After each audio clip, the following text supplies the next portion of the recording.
Sifatnya ini aja ya, rekan-rekan ya, tolong nanti, kalaupun mau interaksi silakan bisa langsung ya. Sesuai dengan materi kita manajemen risiko. Nah, kita perlu tahu dulu apa sih resiko, ya. Kan kita mau manage, tapi resiko itu apa apa ya? Nah, ini kalau kita lihat di gambar kiri ini resiko nggak nih menurut Anda? Di kiri nih, resiko ya? Kalau yang kanan ini kira-kira dia pakai helm, kenapa nih pakai helm nih si tikus menurut Anda, rekan-rekan? Iya, Supaya biar nggak tidak kena ditilang? timpuk, Pak. Iya, supaya kalau kena timpuk nggak mati ya, minimal pening doang gitu. Nah, itu mitigasi risiko sebenarnya. Dia memitigasi risiko dengan memakai helm. Jadi risiko itu dia kemungkinan terjadinya suatu peristiwa yang berdampak negatif terhadap pencapaian sasaran organisasi. Atau gampangnya kayak begini nih, kemungkinan terjadi dia kejepit, ini akan berdampak negatif yang kanan, betul nggak? Nah, cara dia meminimalisir resiko, dia memakai helm. Kira-kira begitu ya. Jadi resiko itu pasti akan selalu ada dimanapun. Ibaratnya kita ke kantor aja ya bisa aja risiko banyak ya. Bisa lupa bawa apa? HP, itu resiko juga kan. Sekarang kan lebih bagus nggak bawa apa? Dompet daripada nggak bawa HP. Betul ya? Ini ya. Itu resiko ya. Kemudian kita lihat ya. Risiko, nah tadi dikatakan bahwa kemungkinan terjadinya suatu peristiwa yang berdampak negatif terhadap pencapaian sasaran organisasi. Nah, dalam mencapai sasaran organisasi ini pasti akan selalu ada namanya risiko. Kita perlu tahu apa penyebab risikonya, kejadiannya bagaimana, dan dampaknya apa. Lalu tentunya kita akan bertanya, apa sih bedanya risiko dengan masalah gitu ya? Nah, ini ternyata dua hal yang berbeda ya. Kalau masalah itu dia sudah terjadi saat ini ya. Saat ini ya, ini kita bisa lihat ini saat ini. Nah, masalah itu sesuatu yang sudah terjadi di masa sebelumnya ya. Bisa tadi pagi sebelum ke kantor tahu-tahu kepleset. Itu resiko kan, jatuh di got atau apalah ya. Bisa tahun lalu, bisa beberapa tahun lalu. Nah, itu masalah. Sedangkan resiko itu keputusan yang kita ambil saat ini untuk memitigasi yang namanya potensi masalah di masa depan. Kalau udah tahu di sini, wah saya itu selalu lupa bawa HP. Nah, caranya saya untuk ini risiko itu keputusan. Nah, di sini kita akan mengambil keputusan. Apakah saya pasang reminder atau saya lakukan pembiaran? Nah, kalau saya lakukan pembiaran berarti nanti risiko ini di saat masa depan itu terjadi dia hanya tetap menjadi masalah. Ya, tetapi di saat ini saya melakukan remind, seumpama di HP saya tulis di situ bawa HP sehingga dia di saat pukul 6 bunyi. Ya. Nah, ini berarti apa? Saya berusaha untuk memitigasi resiko. Ya, supaya apa? HP saya tidak ketinggalan, ya. Nah, itu. Jadi kalau masalah sudah terjadi di saat ini, resiko itu potensi masalah yang bisa terjadi di masa depan, potensi ya. Jadi potensi itu bisa terjadi, bisa tidak, bisa kita, atau masalah yang sesuatu yang masih bisa kita terima gitu ya, gitu. Nah, kita lihat itu tadi resiko ya, bedanya dengan masalah. Lalu apa manajemen resiko? Nah, manajemen resiko kita tahu manajemen ini tata kelola ya, mulai dari perencanaan hingga pengawasan ya, atau dari planning, organizing ya, kemudian juga macam-macam ya, ada beberapa literatur. Tapi pada intinya secara konsep ASN ini budaya proses dan struktur yang diarahkan untuk memberikan keyakinan yang memadai dalam mencapai sasaran organisasi dengan mengelola risiko pada tingkat yang dapat diterima. Jadi manajemen risiko itu bukan berarti tidak ada risiko, tapi pada ambang batas yang bisa kita terima. Ya, ada tapi kita bisa terima gitu. Kita sudah tahu akan ada tapi kita minimalisir. Oh, kita bisa prediksi dia hanya bisa sampai di sini, tidak terlalu gede gitu. Nah, itulah gunanya kita menerapkan manajemen risiko. Lalu kita lihat di sini proses sistematis dan terstruktur yang didukung budaya sadar risiko untuk mengelola risiko organisasi pada tingkat yang dapat diterima. Jadi pengelolaan risiko pada tingkat yang dapat diterima guna memberikan keyakinan yang memadai dalam mencapai sasaran organisasi yang bertujuan untuk, ini bisa kita lihat, meningkatkan kemungkinan penetapan visi misi kita ya. Juga tentunya apa? Melindungi dan meningkatkan nilai tambah organisasi. Lalu manfaatnya apa di saat kita memanage risiko ini? Yang pertama, mengurangi kejutan ya. Ibaratnya gini, rekan-rekan itu biasa kalau bawa mobil di tol itu kan ada alat kejut, betul nggak? Yang kayak zebra cross gitu ya, bertumpuk-tumpuk. Itu sebenarnya kan kita ngerem. Nah itu sebenarnya kita memanage risiko. Sehingga kejutannya tuh sedikit. Gunanya apa? Agar pada titik tertentu ini kita tidak terlalu kencang sehingga rem kita bisa blong atau terlambat ngerem atau titik durasi rem kita telat sehingga bisa menabrak ya. Oke, itu mengurangi kejutan, lalu meningkatkan kesempatan memanfaatkan peluang, meningkatnya kualitas perencanaan dan pencapaian kinerja, meningkatnya hubungan yang baik dengan pemangku kepentingan. Kenapa? Karena mitigasi itu kita bisa minimalisir ya. Hal-hal yang bisa menimbulkan konflik bisa kita minimalisir ya, sehingga hubungan akan lebih baik dengan stakeholder kita. Meningkatnya juga kualitas pengambilan keputusan karena manajemen risiko itu kayak revolving ya. Jadi setelah kita mitigasi, dampaknya kita tahu, lalu kita feedback lagi apa yang perlu kita lakukan untuk berikutnya supaya bisa meminimalisir hal tersebut gitu ya. Sehingga kualitas pengambilan keputusan juga akan lebih baik serta meningkatnya reputasi organisasi dan juga aman ya bagi kita semua tentunya, juga pimpinan serta akuntabel tentunya ya, akuntabel dan juga good governance ya bagi organisasi kita. Nah ini beberapa manfaat, tentunya masih banyak manfaat lain dari menerapkan manajemen risiko. Nah proses tadi ini dimulai dengan adanya komunikasi dan konsultasi. Nah tahapan ini dengan kita biasanya di kantor itu diberikan ada rapat FGD atau apa ya terkait bagaimana penerapan manajemen risiko di awal tahun biasanya ya, kemudian di semester 2 juga. Kenapa? Supaya di seluruh pegawai yang ada di Satker kita ini memiliki kesamaan persepsi yang sama terhadap regulasi ataupun panduan yang ada untuk dalam rangka merumuskan manajemen risiko tersebut. Nah, jadi bisa dengan rapat berkala, FGD dan lain-lain. Ini biasa kita lakukan di Satker ya, kadang per 3 bulan seingat saya. Nah, kemudian tentunya komunikasi dan konsultasi ini dalam rangka kita bisa merumuskan konteks ya, lalu mengidentifikasi, menganalisis dan mengevaluasi serta memitigasi serta melakukan pemantauan terhadap manajemen risiko tersebut.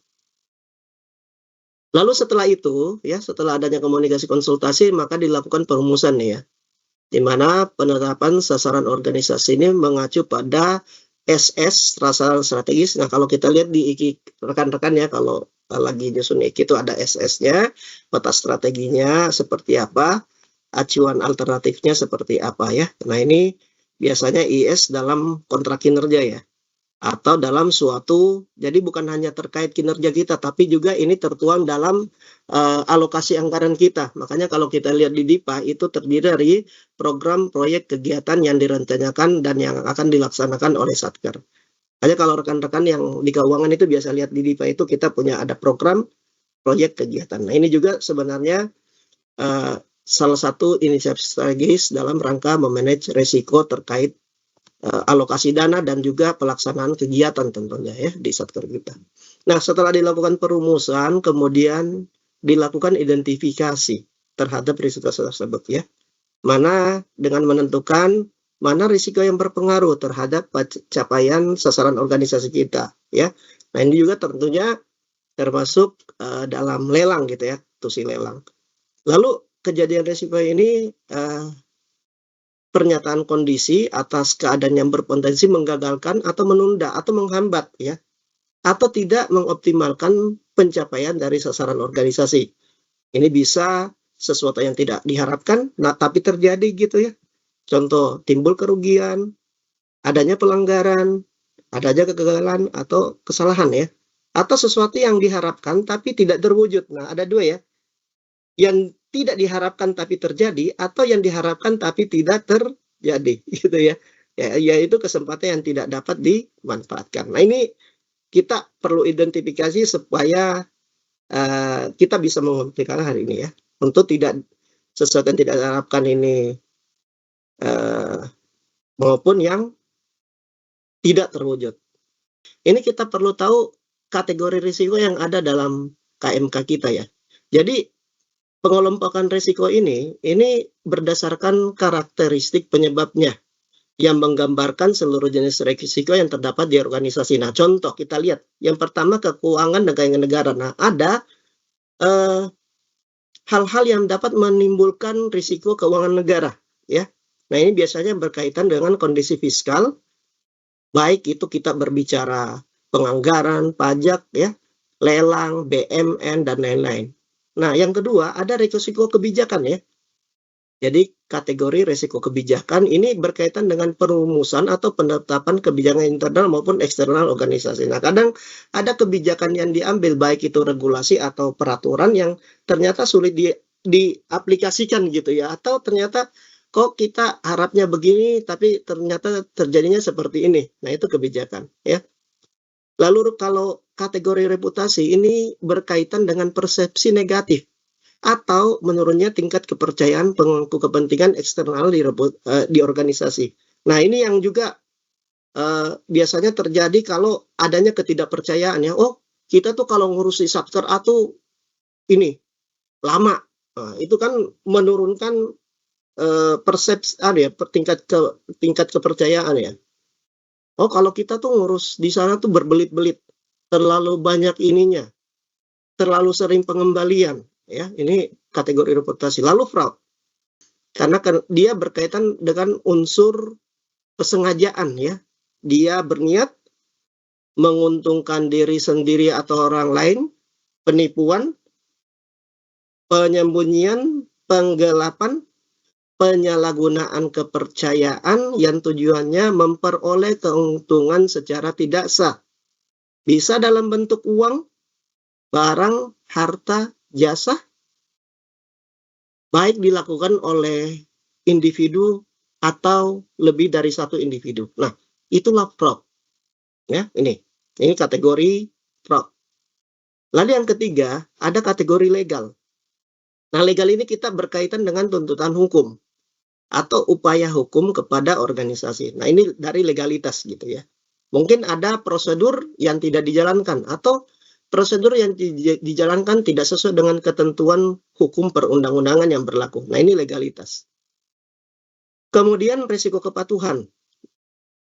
Kalau kepatuhan ini berkaitan dengan ketidakpatuhan organisasi atau pihak eksternal terhadap peraturan perundang-undangan ya, atau kesepakatan internasional atau ketentuan lain yang berlaku. Maka kalau kejadiannya seperti itu, dia masuk kepada kategori kepatuhan. Lalu ada kategori operasional. Nah, ini risiko ini biasanya berkaitan dengan tidak berfungsinya proses bisnis organisasi atau sistem informasi atau keselamatan kerja. Nah, ini kategori operasional. Nah, setelah kita melakukan identifikasi risiko, kemudian kita menganalisis ya. Nah, cara menganalisisnya ini setelah mengetahui kategori, ini kita bagi berdasarkan kriteria. Yang pertama itu kemungkinannya. Nah, kemungkinan terjadi itu skalanya skala Likert ya. 1 sampai 5 yang di KMK. 1 itu apa? Hampir tidak terjadi. 5 itu hampir pasti terjadi. Ya.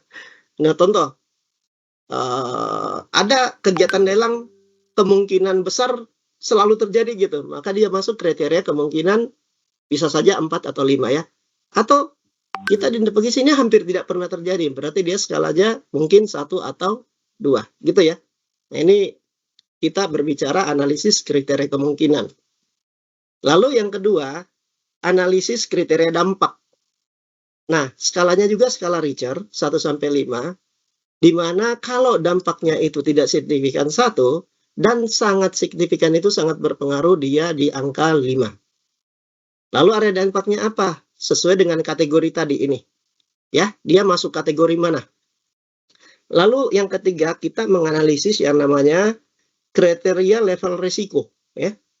Level risiko ini sama juga skalanya 1 sampai 5 mulai sangat rendah hingga sangat tinggi. Nah, bagaimana cara mengetahui level risiko ini? Ini merupakan kombinasi dari kriteria kemungkinan yang hijau ini dan juga kriteria dampak risiko. Jadi dua ini dikombin menjadi kriteria level sehingga kita tahu level di mana ini ya berdasarkan kemungkinan dan dampak yang terjadi sehingga levelingnya bisa ditetapkan apakah dia sangat rendah atau sangat tinggi. Nah, itu analisis risiko ya.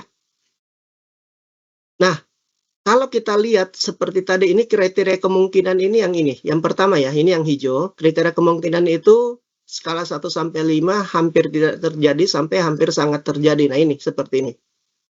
Ini bisa kita lihat ada dua ya. Melihat dari kriteria kemungkinannya itu berdasarkan kemungkinan terjadinya dalam satu periode analis atau dia low tolerance event ya.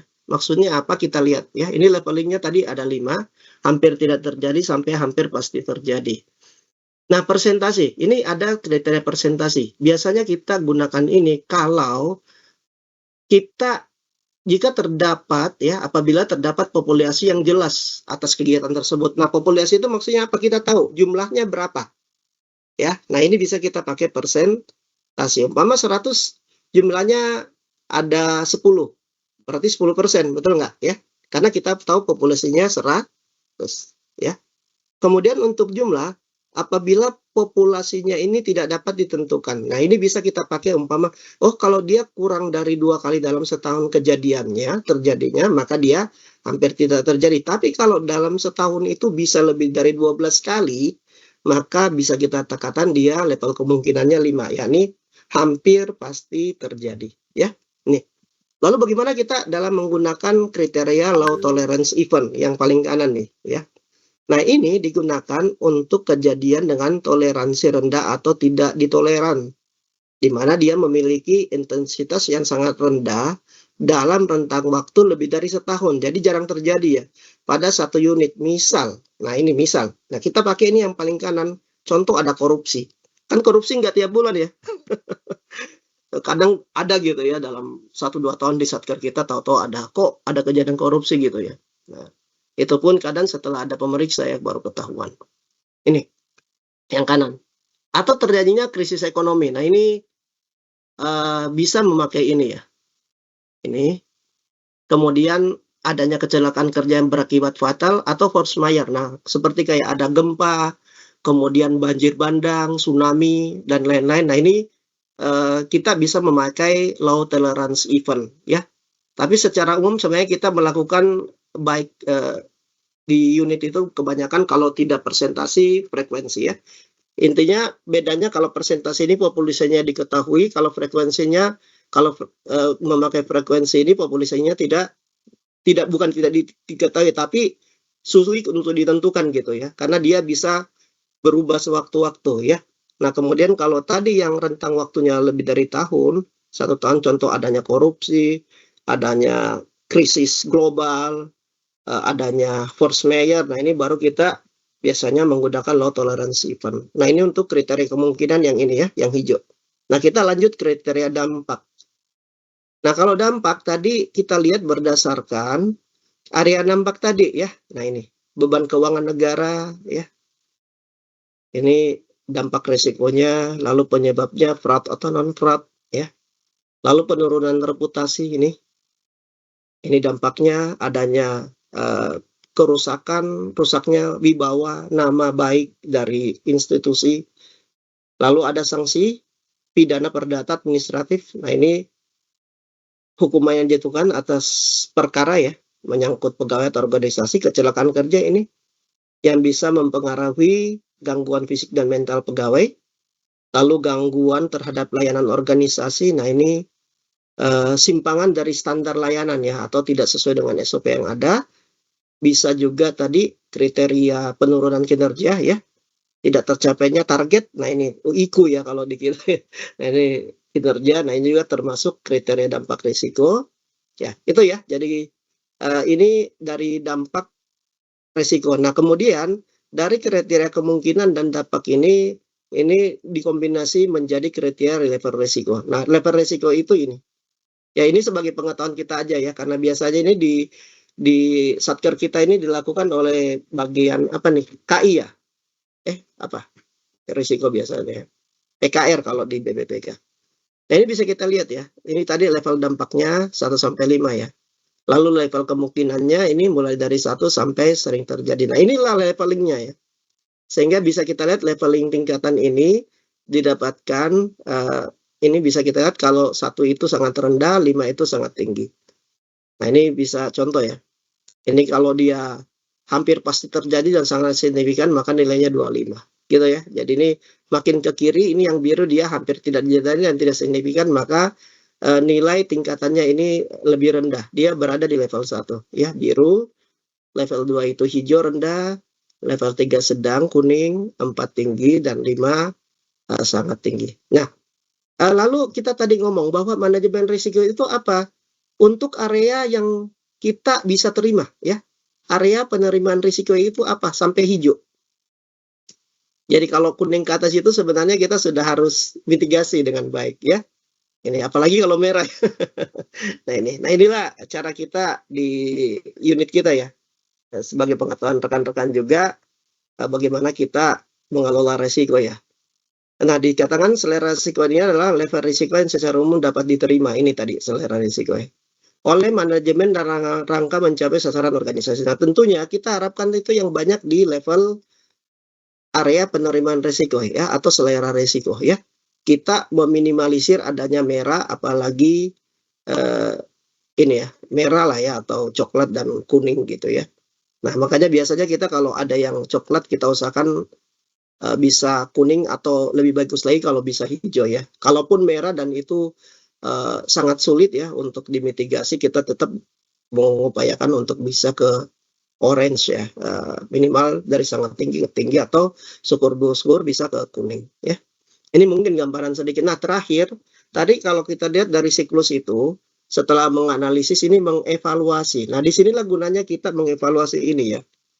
Kita evaluasi dengan menyusun prioritas risiko diurutkan berdasarkan besaran risiko. Nah ini tadi ya. Besaran risiko ini. Lalu apabila terdapat lebih dari satu risiko memiliki besaran yang sama, maka kita tentukan prioritasnya dari urutan dampak dari yang tertinggi ya hingga terendah serta kategori risiko yang tinggi hingga terendah. Lalu setelah menyusun prioritas ini menentukan besaran level risiko residual harapan. Nah, residual harapan itu yang tadi ya ini.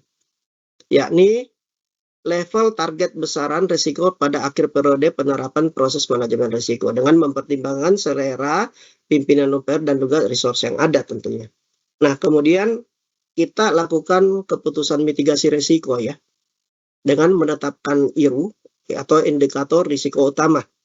Nah, ini adalah dengan menerapkan selera risiko tadi ini ya.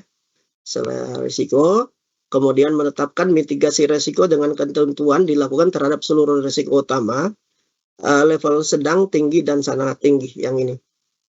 Sedang, tinggi, dan sangat tinggi ini ya. Dengan mitigasi risiko dengan ketentuan dilakukan terhadap seluruh risiko utama tadi ya. Kemudian yang bukan risiko utama dimitigasi jika ada potensi peningkatan besaran risiko melalui arena penerimaan risiko ini. Tadi, area penerimaan risiko.